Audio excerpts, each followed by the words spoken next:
আল্লাহ সুবহানাহু ওয়া তাআলা তাম পৃথিবীর মানুষগুলিকে আল্লাহ জানিয়ে দিলেন, ও দুনিয়ার মানুষেরা, আমি আল্লাহ সুবহানাহু ওয়া তাআলা কোরআন নাজিল করেছি শুধু মানুষের হেদায়েতের জন্য।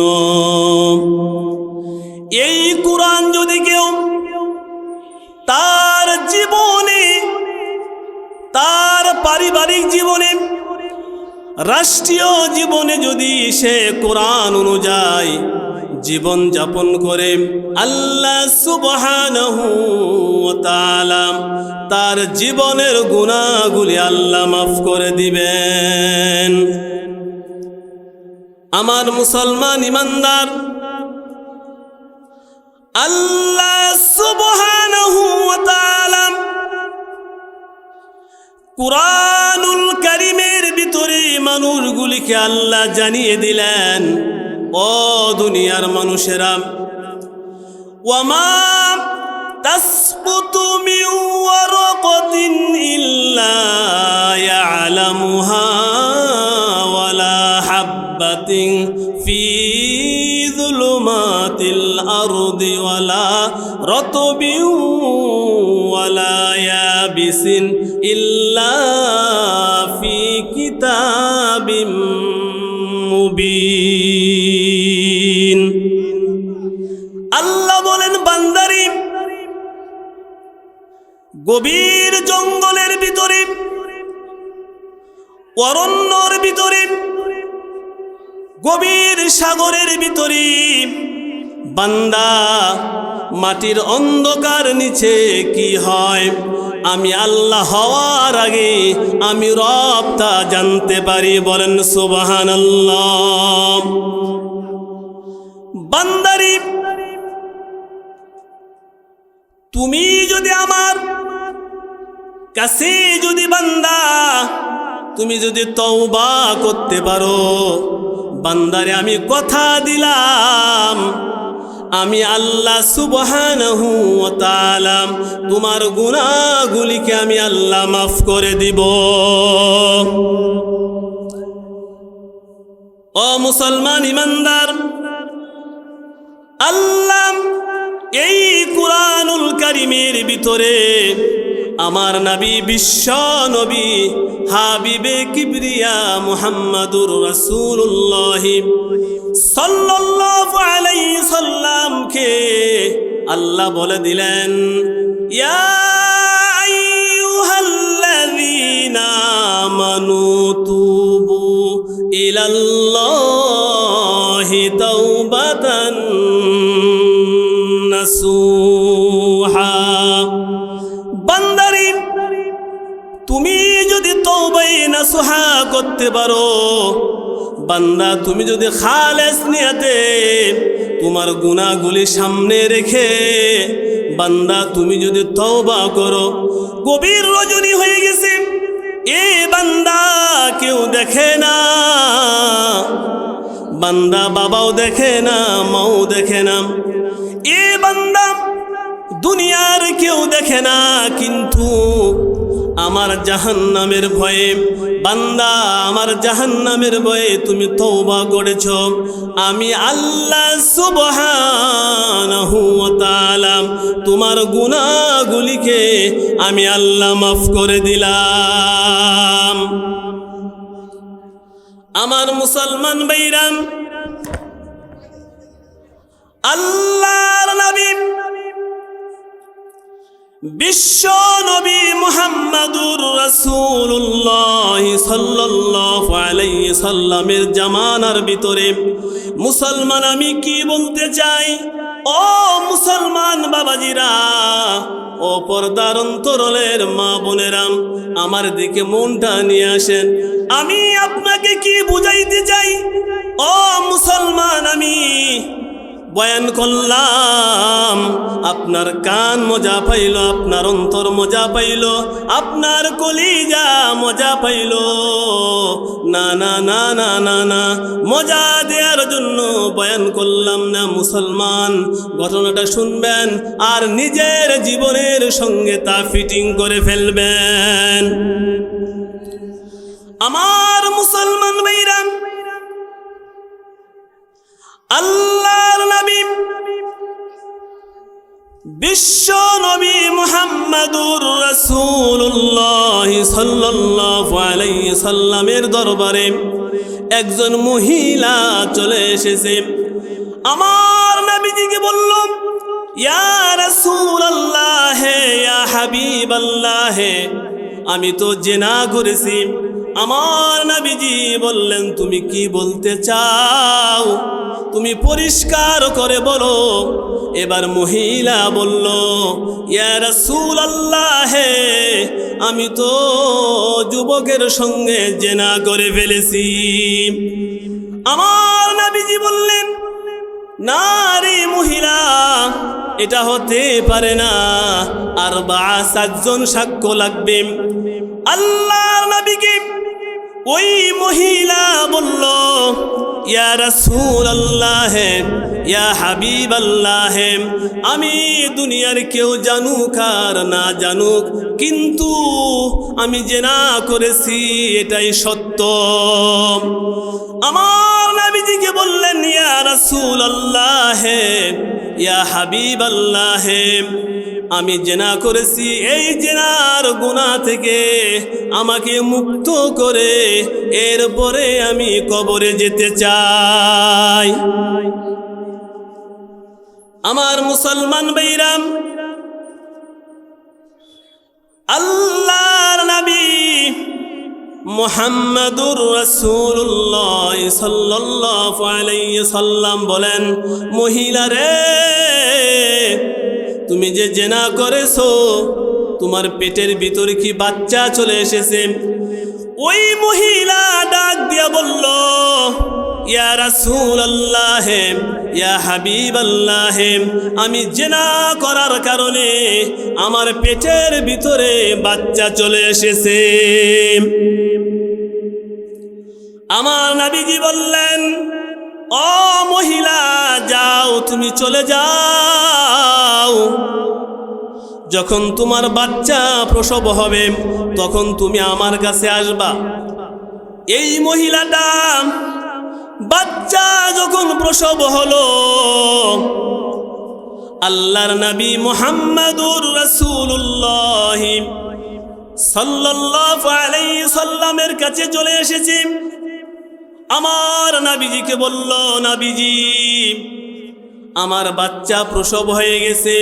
2 দিন নয়, 3 দিন নয়, 1 মাস পরে নয়, বাচ্চা হওয়ার 1 দিন পরেই আমার নবীজির দরবারে চলে এসেছে। আমার নবীজিকে বললাম, ইয়া রাসূলুল্লাহ, ইয়া হাবিবাল্লাহ, আমি তো বাচ্চা প্রসব করেছি, এখন আমাকে জিনা থেকে মুক্ত করে দেন, জিনার বিচার আপনি করে দেন। আমার নবীজি বললেন, হাউলাইনি কামিলাইন, ও আল্লাহর বান্দি, তোমার পেটে যে ছিল আর যে বাচ্চাটা দুনিয়া জমিনে এসেছে, এই বাচ্চাটার খাবার, এই বাচ্চাটার রিজিক আল্লাহ সুবহানাহু ওয়া তাআলা তোমার স্তনের ভিতরে আল্লাহ দিয়ে দিছেন। আমার মুসলমান ভাইরা, অনেক লম্বা কথা। মুসলমান ইমানদার ওই মহিলা গুনাহমুক্ত হয়ে কবরে যেতে চায়। আল্লাহ সুবহানাহু ওয়া তাআলা বললেন, ইয়া রাসূলুল্লাহ, তারা যদি জিনা থেকে মুক্ত না হয়, জিনা থেকে পরিষ্কার হয়ে যদি সে কবরে না আসে, আমি আল্লাহ সুবহানাহু ওয়া তাআলা তার জন্য তার কবরটা আমি আল্লাহ সুবহানাহু ওয়া তাআলা জাহান্নামের কুয়া বানিয়ে দিব। আমার মুসলমান ইমানদার, যদি আপনি দিনের আলোতে গুনাহ করেন, যদি আপনি সূর্যের আলোতে আপনি গুনাহ করেন, আপনি যদি মাটির উপরে দাঁড়াইয়া গুনাহ করেন, আল্লাহ বলেন, ইয়াউমা তাশহাদু আলাইহিম আলসিনাতুহুম ওয়া আইদিহিম ওয়া আরজুলুহুম বিমা কানু ইয়ামালুন। আল্লাহ রাব্বুল আলামিন বললেন, ইয়া রাসূলাল্লাহ, ইয়া হাবিবাল্লাহ, আপনি জানায়া দেন যারা গুনাহ করবে কিয়ামতের ময়দানে সেদিন বান্দার জিহ্বা সাক্ষ্য দিবে, বান্দার হাতগুলি সাক্ষ্য দিবে, বান্দার পাগুলি সাক্ষ্য দিবে, বান্দা যে কৃতকর্ম করেছিল এই কৃতকর্ম সম্পর্কে বান্দার সামনে সাক্ষ্য দিবে। তাহলে আল্লাহ বলেন, ইয়া আইয়ুহাল্লাযীনা আমানু তুবু ইলাল্লাহি তাওবাতান নাসুহা, তোমরা যদি তাওবায়ে নাসুহা করতে পারো, যদি দিলটা তোমার নরম হয়, তোমার গুনাহগুলি সামনে রেখে আল্লাহর কাছে যদি তওবা করো, আল্লাহকে বলো, আল্লাহ তাআলা আমি জীবনে যত গুনাহ করেছি আমি আপনার কাছে ওয়াদা করলাম, তওবা করলাম, লজ্জিত হলাম, আল্লাহ তাআলা আপনি আমাকে মাফ করে দেন। আল্লাহ বলেন, বান্দা তোর চোখের পানি গড়িয়ে গড়িয়ে যখন নাকের ডগায় আসে আর যখন জমিনে পড়তে চায়, জমিনে পড়ার আগেই আমি আল্লাহ তাআলা তোর গুনাহগুলি মাফ করে দিই। ইন্না জাহান্নামা কানাত মিরসাদা লিত্তাগিনা মাআবা লাবিসিনা ফিহা আহকাবা লা ইয়াযুকুনা ফিহা বারদান ওয়ালা শারাবা ইল্লা হামিমান ওয়া গাসসাকা জাযাআন ওয়িফাকা। আল্লাহ সুবহানাহু ওয়া তাআলা এই পৃথিবীর মানুষগুলিকে আল্লাহ বলেন, বান্দা নিশ্চয়ই জাহান্নাম তোমার জন্য উৎপেতে আছে। যারা সীমা লঙ্ঘন করবে, যারা সীমা লঙ্ঘন করবে তাদের জন্য আমি আল্লাহ রব্বুল আলামিন জাহান্নাম বানায়া রাখলাম। আমার বান্দা যারা সীমা লঙ্ঘন করবে, আল্লাহ বললেন, এই বান্দারি যুগের পর যুগ তুমি জাহান্নামে পড়ে পড়ে চিৎকার করবা, জাহান্নামে পড়ে পড়ে কাঁদবা। আল্লাহ বলেন, সেখানে কোনো ঠান্ডা পানি থাকবে না। আল্লাহ বলেন, বান্দা না থাকবে ঠান্ডা পানি, বান্দার জন্য আমি আল্লাহ ইল্লা হামিমান ওয়া গাসসাকা। আল্লাহ সুবহানাহু ওয়া তাআলা আল্লাহ বান্দাগুলিকে ডাক দিয়ে বলেন, বান্দারে এমন বিষাক্ত পানি থাকবে, বান্দারে এমন গরম পানি থাকবে।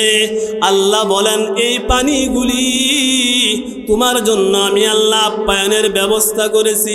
আল্লাহ বলেন, বান্দা এটা তোমাদের জন্য তোমার কৃতকর্মের ফল। আমার মুসলমান ভাইরা,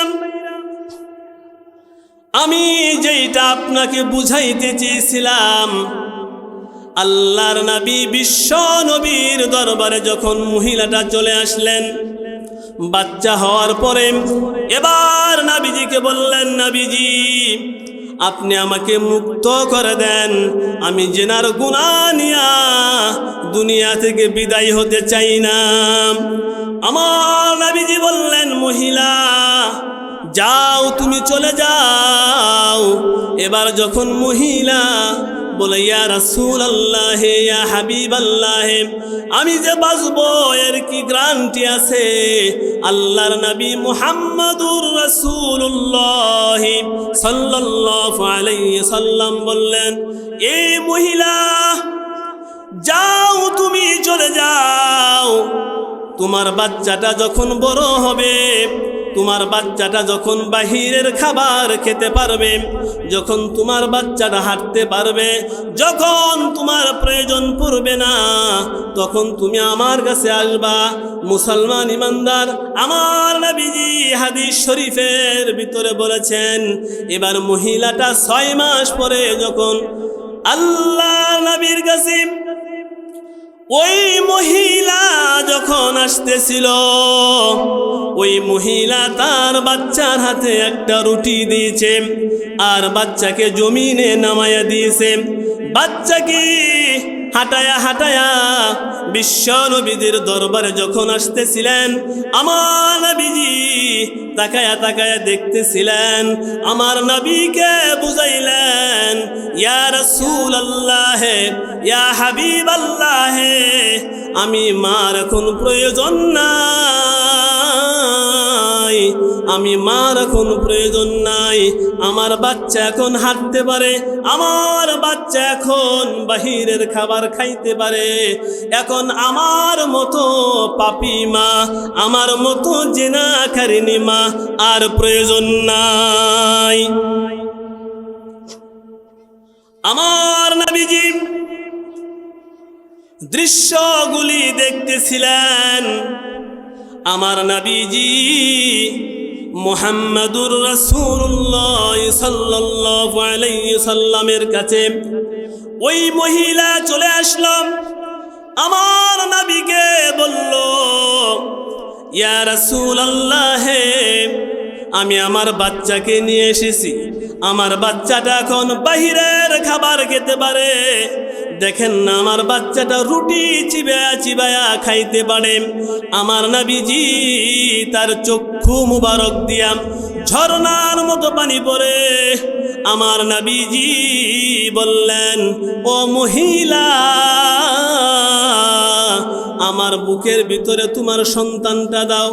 আমার নবীজি ওই বাচ্চাকে যখন বুকে জড়ায়া ধরলেন, আমার বাচ্চাটাকে নিয়া, ওই বাচ্চাকে নিয়া আমার নবীজি বুকের মধ্যে জড়িয়ে ধরলেন। আমার নবীজি কাঁদে। আমার নবীজি সাহাবাই কেরাম রাদিয়াল্লাহু তাআলাকে বললেন, কে আসো, এই মহিলার বাচ্চাটা নিবা, কে আসো, তাকে লালন পালন করবাম। যে এই বাচ্চাটার লালন পালন করবে, আমি বিশ্ব নবী আর ওই ব্যক্তিটা আমার সঙ্গে জান্নাতে থাকবে।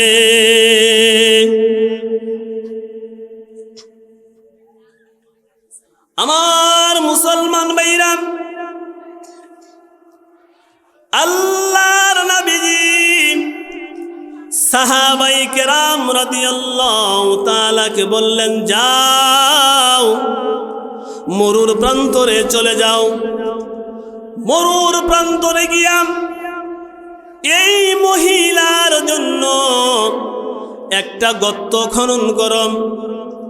এবার যখন মহিলার জন্য যখন গর্ত খনন করা হলো, আমার নবীজি বললেন, যাও মহিলা, এই মহিলাকে নিয়ে যাও গর্তের ভিতরে, তার বুক পর্যন্ত গেড়ে তাকে তোমরা পাথর মারবা। মুসলমান ইমানদার, ওই মহিলাকে যখন তারা যখন নিয়ে গেল, নিয়ে যাওয়ার পর ওই মহিলার বুক পর্যন্ত যখন গাড়া হলো, এরপরে সাহাবাই কেরাম রাদিয়াল্লাহু তাআলা এবার যখন চতুর্দিক থেকে যখন পাথর মারতে শুরু করলেন, আমার নবীজি দৃশ্যগুলি দেখতেছিলেন। আমার নবীজি তাকায়া তাকায়া যখন দেখতেছিলেন, আমার নবীজি দেখতেছিল সাহাবাই কেরাম রাদিয়াল্লাহু তাআলা পাথর মারতেছে।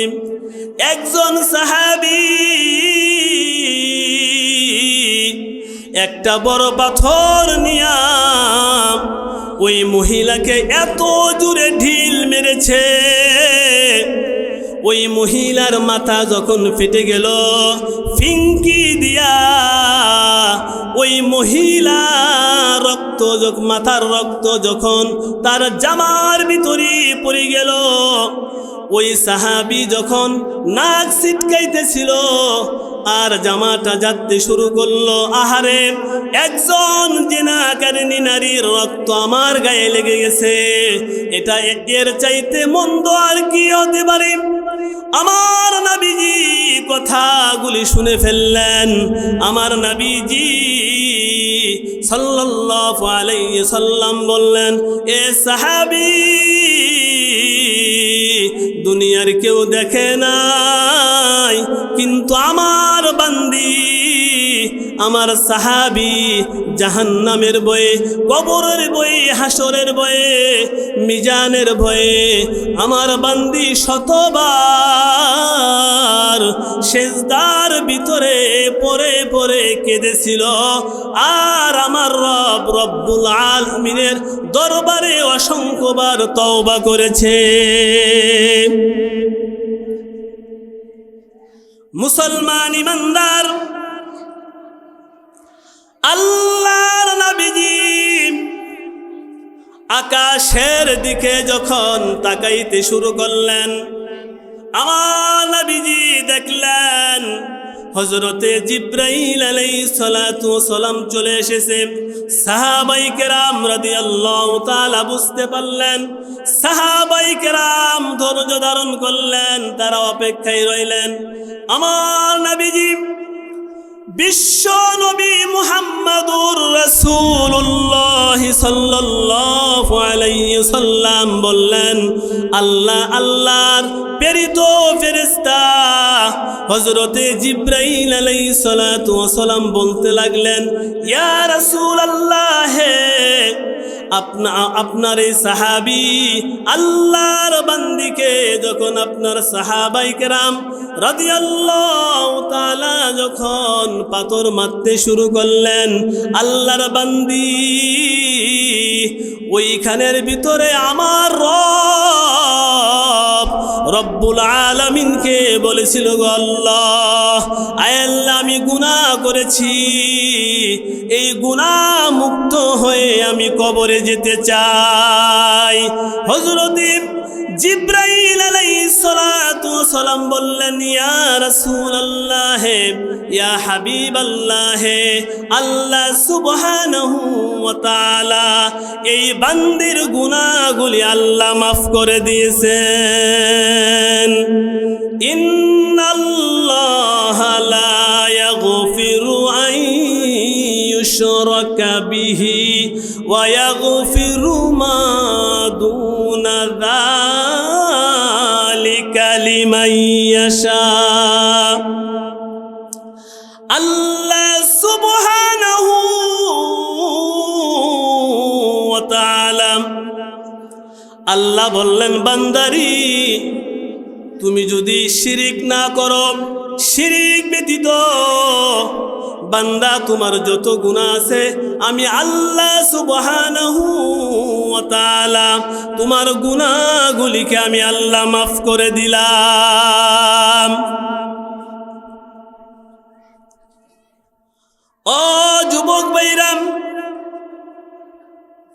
ও পর্দার অন্তরালের মা বোনেরা, আল্লাহ নবী, বিশ্ব নবী, হাবিবে কিবরিয়া মুহাম্মাদুর রাসূলুল্লাহ সাল্লাল্লাহু আলাইহি সাল্লাম হাদিস শরীফের ভিতরে বলছেন, কুল্লু বানি আদম খাত্তাউ ওয়া খায়রুল খাত্তাইন আত-তাওয়াবুন। আমার নবীজি বলেন, প্রত্যেকটা আদম সন্তান গুনাহগার, আর গুনাহগারদের ভিতরে সর্বশ্রেষ্ঠ হলো যারা গুনাহ করার পরে আমার রবের কাছে বান্দা তওবা করে। বলেন সুবহানাল্লাহ। আত-তাইবু যামবি কামাল্লা যামবালা।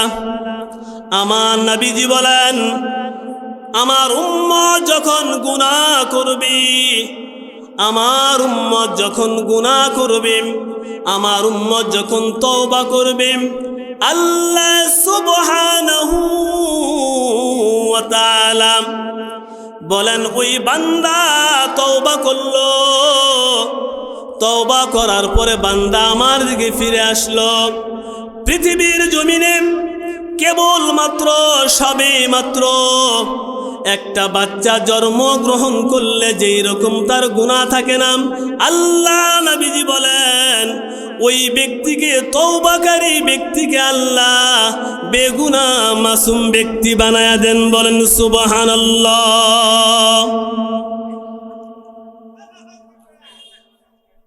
তাহলে আমরা তো সবাই গুনাহগার নাকি? গুনাহগার না? আপনার কি মন খারাপ? হ্যাঁ, আমার তো বাড়ি মাহিগঞ্জ, আমি আপনাদের খতিব, আমাকে তো সবাই চেনার কথা। তো সবাই কেমন আছেন? মন খারাপ নাকি আবার? আলহামদুলিল্লাহ, খুশি হইলাম যে অনেক মানুষ আছে নিজেরা আমল করে, এরপরেও রাসূল কারীম সাল্লাল্লাহু আলাইহি সাল্লাম ওই ব্যক্তিটা জাহান্নামী, ওই ব্যক্তিটা জাহান্নামী। কারণ হলো আখলিস দীনাকা ইয়াখফিকাল আমালুল কলিল। রাসূল কারীম সাল্লাল্লাহু আলাইহি সাল্লাম বলেছেন, বান্দা যখন খালেস নিয়াতে আমার রবের কাছে তওবা করে, আমার রবের কাছে তওবা করে, খাঁটি নিয়তে আমল করে, আল্লাহ বলেন আমলটা তার ছোট হোক, এই ছোট আমলটাই তাকে টেনে টেনে জাহান্নামে নিয়ে যাবে। বলেন নাউযুবিল্লাহ। আল্লাহ টেনে টেনে বান্দাকে জান্নাতে নিয়ে যাবে যদি বান্দার খালেস নিয়ত থাকে, যদি বান্দার খালেস নিয়ত থাকে।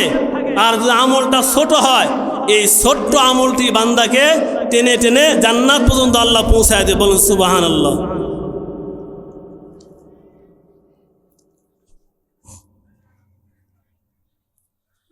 আমার মুসলমান ভাইরা, গভীর মনোযোগ। ও যুবক ভাইরা, ও বৃদ্ধ বাবাজিরা, আমার পর্দার অন্তরালের মা বোনেরা, ও মা, আল্লাহ তোমাকে ব্রেন দিয়েছে, আল্লাহ তোমাকে মেধা দিয়েছে রে মুসলমান। ও মুসলমান ইমানদার, আমি এতক্ষণ জিনার আলোচনা করেছিলাম। আল্লাহ সুবহানাহু ওয়া তাআলা এই কুরআনুল কারীম দিয়া আল্লাহ বলেন, বান্দা, আমার বান্দা হোক, আমার বান্দি হোক, আমার বান্দা যদি জিনার কাজ করে, আমার বান্দি যদি অবিবাহিত হয়, আমার বান্দা যদি বিবাহিত হয়, তাহলে বান্দার জন্য শাস্তি কি আছে, বান্দির জন্য শাস্তি কি আছে? আল্লাহ সুবহানাহু ওয়া তাআলা এই কুরআনুল কারীম দিয়ে আল্লাহ বান্দারে বুঝাইলেন।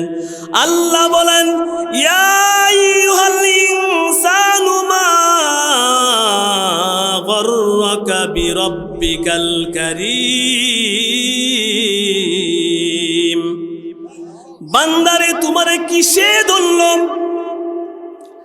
এ বান্দা, তোমারে কিসে ধরেছে?